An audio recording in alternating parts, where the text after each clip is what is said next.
paragraph which is a grape paragraph।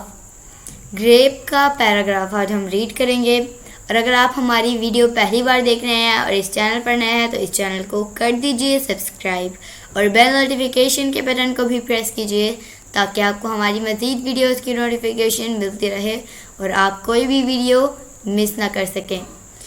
और इस video को लाइक शेयर ज़रूर कीजिएगा। चलिए शुरू करते हैं अपना आज का lesson. My name is grapes. और ये पैराग्राफ आप स्कूल में जो आपका पैराग्राफ्स होते हैं और उनमें अगर कोई ग्रेप पैराग्राफ है तो आप उसमें ये पैराग्राफ लिख सकते हैं। My name is grape. I am small, round और oval in shape. My color is green or purple. I taste sweet. I'm rich in iron. तो दोस्तों ये था आज का हमारा लेसन।